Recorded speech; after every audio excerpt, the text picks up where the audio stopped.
everyone, I hope you all are fine and taking a very good care at your homes. Today I am going to teach you on the topic that is modern periodic table.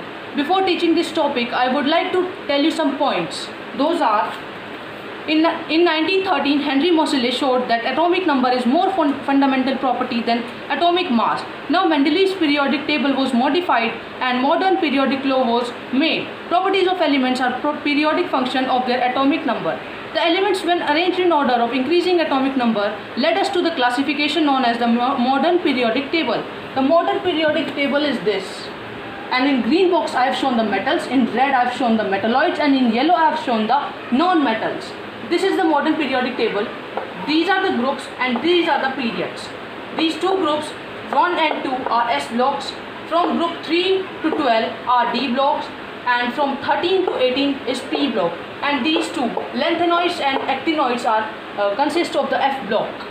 This zigzag line, it separates metals from the non-metals.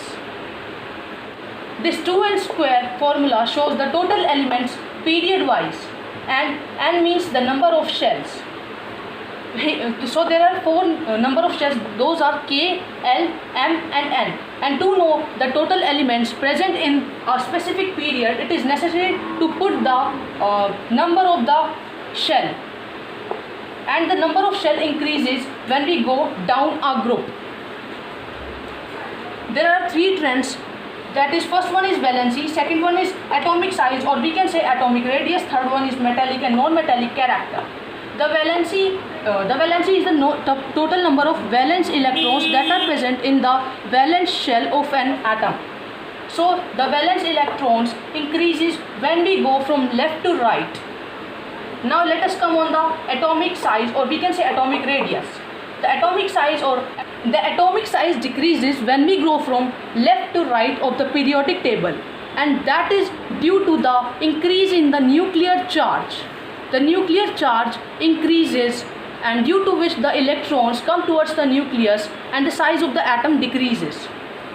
The atomic size increases when we go down periodic table.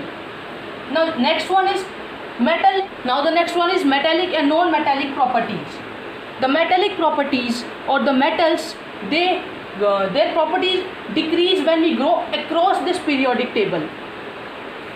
That is due to the increase in the nuclear charge, and due to which the size of the atom decrease. And if the size of the atom decrease, the electron will come towards the nucleus, and we know that metals are electropositive in nature, means they can lose the electrons very much easily.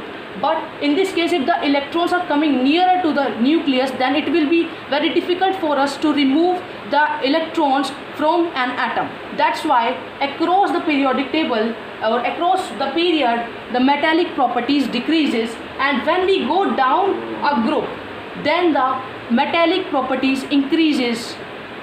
Now let us talk about the metalloids. Metalloids are called the semi-metals, or we can say they have the properties of metals and non-metals both. That's why they are known as metalloids.